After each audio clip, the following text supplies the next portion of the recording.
बच्चों कैसे हो सारे। आज हम देखो फाइनेंशियल मैनेजमेंट का ना एक चैप्टर करने लगे हैं, उनकी इंट्रोडक्शन देंगे लीवरेज की, कि लीवरेज क्या होती है। तो लीवरेज जो सा होता है कंसेप्ट बड़ा इंपॉर्टेंट है और आपके एग्जाम के लिए बड़ा इंपॉर्टेंट कंसेप्ट है। अब ये वीडियो जो सी होती है मैं फाइनल वाले बच्चों के लिए बना रहा हूँ, ताकि जिन बच्चों ने क्लासेस मिस कर दी हैं वो इस वीडियो को देख के थोड़ा सा इंट्रोडक्शन ले लें। तो इस वीडियो को जरूर देखना, लाइक करना, शेयर करना, सब्सक्राइब जरूर करना, ठीक है ना। देखो ये लीवरेज क्या होती है आज हम पढ़ने वाले हैं। तो लीवरेज का मतलब क्या होता है देखो, ठीक है। लीवरेज क्या चीज होती है। तो leverage, the term leverage is defined as ability of firm to use fix expenses. देखो ये एबिलिटी है फर्म की टू यूज फिक्स एक्सपेंसेस, कि फिक्स एक्सपेंसेस इस तरह से इस्तेमाल करती है कंपनी अपनी, so as to magnifying the effect of one variable due to change in other variable. कि एक वेरिएबल में अगर चेंज आता है थोड़ा सा तो अदर वेरिएबल में ज़्यादा चेंज आता है।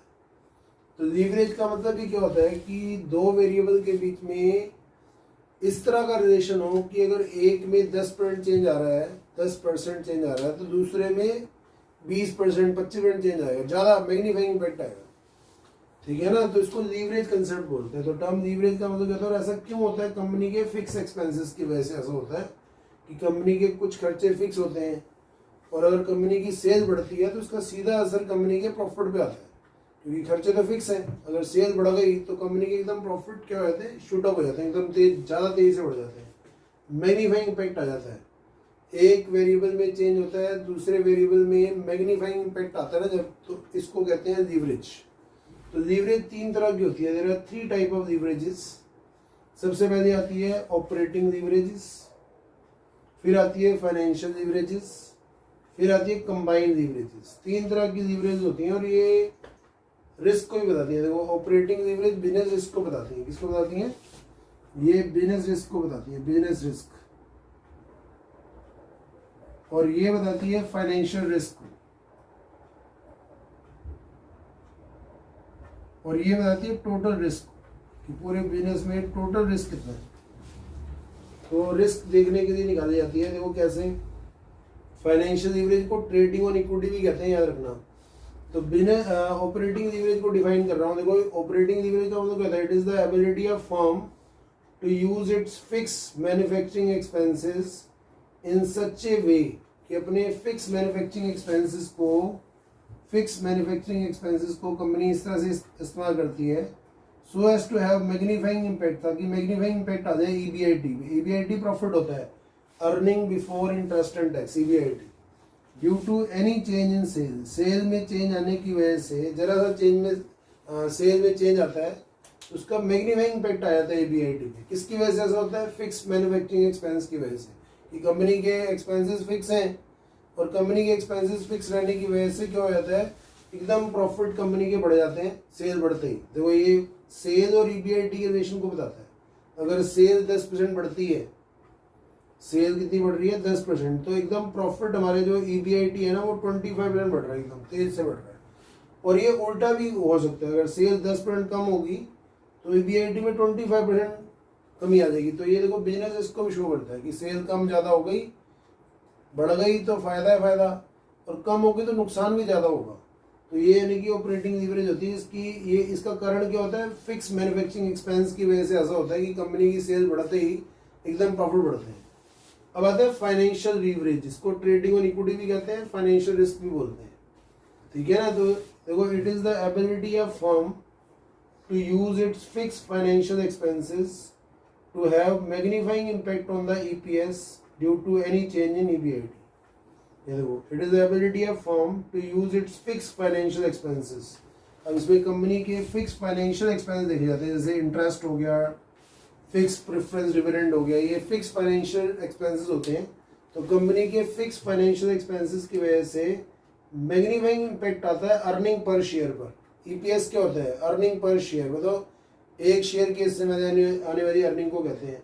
तो अर्निंग पर शेयर पे ज़्यादा असर आता है due to any change in EBIT, EBIT में चेंज आने की वजह से, ठीक है। जैसे ईबीआईटी अगर 10% बढ़ेगी तो अर्निंग पर शेयर सीधा प्रॉफिट ज़्यादा हो जाएगा मालिकों को, 25% हो जाएगा। और अगर ईबीआईटी कम हो गया तो क्या होगा, अर्निंग पर शेयर भी ज़्यादा कम हो जाएगा, अर्निंग पर शेयर भी क्या हो जाएगा, ज़्यादा कम हो जाएगा। तो ये फाइनेंशियल लीवरेज है। और एक होती है कंबाइंड लीवरेज, ये टोटल इसको बताती है, it is the ability of firm to use total fix expenses की बात हो रही है, यहाँ टोटल फिक्स एक्सपेंस की बात हो रही है। उसकी वजह से कंपनी मैग्नीफाइंग इम्पैक्ट देती है अर्निंग पर शेयर पर due to any change in sale. Sale में जरा सा चेंज आएगा तो सीधा अर्निंग पर शेयर पर, प्रॉफिट्स पे असर पड़ा देंगे, और प्रॉफिट का असर सीधा किस पे आएगा, अर्निंग पर शेयर। तो इसमें सेल और अर्निंग पर शेयर का रिलेशन बताते हैं, ठीक है। तो ये जो सा होता है, 3 लीवरेज होती हैं। तो देखो अब डिग्री ऑफ ऑपरेटिंग लीवरेज में बता रहा था अभी आपको कि डिग्री ऑफ ऑपरेटिंग लीवरेज में सेल और ईबीआईटी का रिलेशन देखते हैं ना। तो देखो डिग्री ऑफ ऑपरेटिंग लीवरेज में क्या फॉर्मूला होता है, देखो परसेंट चेंज इन ईबीआईटी ऊपर देखेंगे और percent change in sale. Sale और ईबीआईटी का रिलेशन, सेल बढ़ेगी तो ईबीआईटी ज्यादा बढ़ेगी, तो उसको हम कहते हैं operating leverage, degree of operating leverage कहते हैं। और कैसे निकलेगी, sale minus variable cost upon EBIT. तो operating leverage set to exist, कब कहा जाता है कि लीवरेज एग्जिस्ट करती है, अगर डिग्री ऑफ ऑपरेटिंग लीवरेज 1 से ज़्यादा आएगी, इसकी वैल्यू 1 से ज़्यादा आएगी। फिर आता है degree of financial leverage. Financial leverage में सेल और अर्निंग पर शेयर का रिलेशन देखा जाता है, ईबीआईटी, ईबीआईटी और अर्निंग पर शेयर का रिलेशन देखा जाता है कि अगर ईबीआईटी बढ़ेगा तो उससे अर्निंग पर शेयर ज़्यादा बढ़ेगा, प्रॉफिट बढ़ेंगे तो प्रॉफिट जो शेयर होल्डर को, मालिकों को मिलते हैं वो भी ज़्यादा मिलेंगे। देखो ईबीआईटी माइनस इंटरेस्ट ऊपर ईबीआईटी, ये फॉर्मूला होता है, EBIT upon EBIT minus interest. और फाइनेंशियल लीवरेज कब एग्जिस्ट करती है, जब डिग्री ऑफ फाइनेंशियल लीवरेज 1 से ज़्यादा हो। तो ऐसी डिग्री ऑफ कंबाइंड लीवरेज किसके बीच में रिलेशन बताती है, सेल और ईपीएस के बीच में रिलेशन बताती है कि सेल की वजह से अर्निंग पर शेयर कितना बदल रहा है। तो percent change in EPS upon percent change in sale, ठीक है। तो सेल माइनस वेरिएबल कॉस्ट और ईबीआईटी माइनस इंटरेस्ट, तो ये आपके पास आ जाएगा डिग्री ऑफ कंबाइंड लीवरेज। और डिग्री ऑफ कंबाइंड लीवरेज निकालने का फॉर्मूला एक और भी होता है कि दोनों को मल्टीप्लाई कर दो, डिग्री ऑफ ऑपरेटिंग लीवरेज और डिग्री ऑफ फाइनेंशियल लीवरेज, दोनों को अगर हम मल्टीप्लाई कर देंगे तो डिग्री ऑफ कंबाइंड लीवरेज आ जाएगा। तो ये बात समझ आती है सब बच्चों को। तो 3 तरह की लीवरेज मैंने बताई, ठीक है, 3 तरह की लीवरेज बताई है मैंने।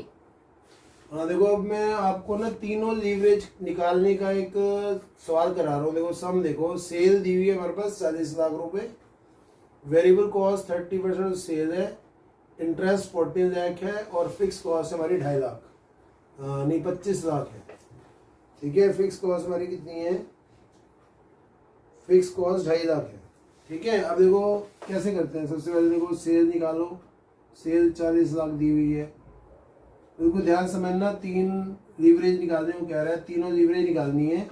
तो सेल आपके पास दी हुई है, सबसे पहले आप माइनस करोगे वेरिएबल कॉस्ट जो कि 30% है सेल का, 30%, 40 लाख का 30% करेंगे तो 12 लाख रुपए आएगा।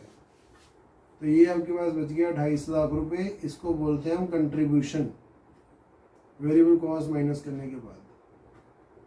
और कंट्रीब्यूशन में से माइनस कर देते हैं हम फिक्स कॉस्ट, कितनी है 2.5 लाख रुपए।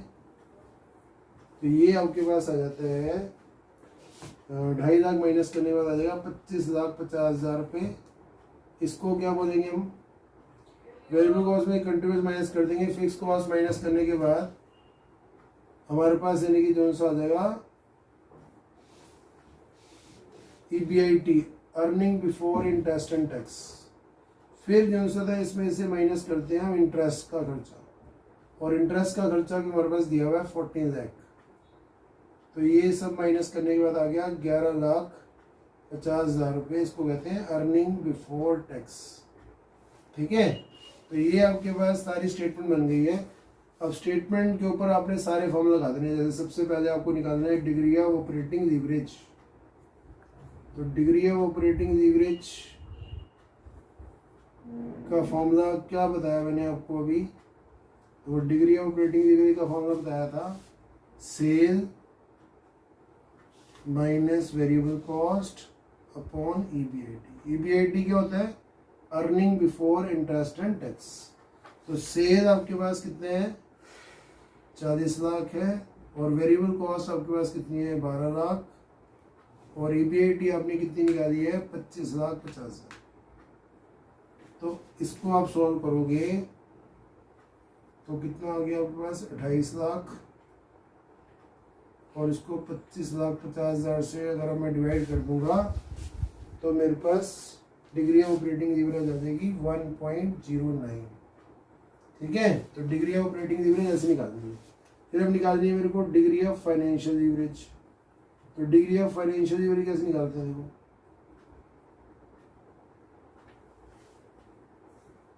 तो डिग्री ऑफ फाइनेंशियल लीवरेज का फॉर्मूला क्या होता है?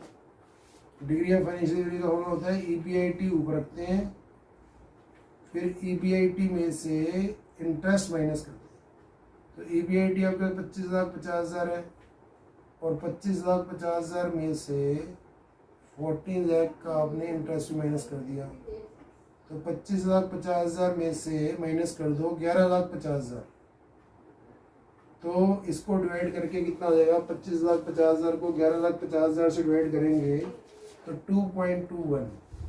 और तीसरा डिग्री ऑफ कंबाइंड लीवरेज निकालनी है आपने, DCL कहते हैं, DCL degree of combined leverage.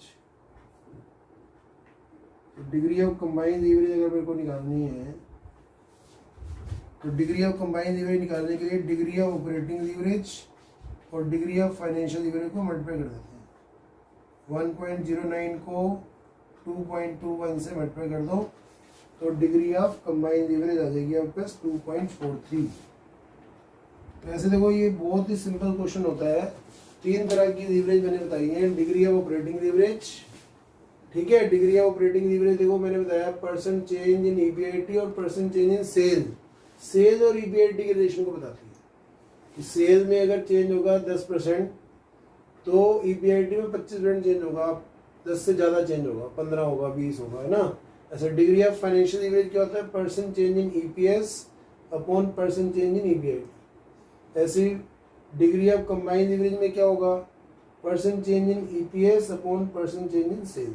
ठीक है, तो ये आपके पास यानी कि degree of combined leverage, degree of financial leverage और डिग्री ऑफ ऑपरेटिंग लीवरेज, तीनों तरह की लीवरेज हमने समझी है। उम्मीद है आप बच्चों को सबको समझ आएगी। इस वीडियो को देखना, बार बार शेयर करना, सब्सक्राइब करना। ठीक है, थैंक यू वेरी मच।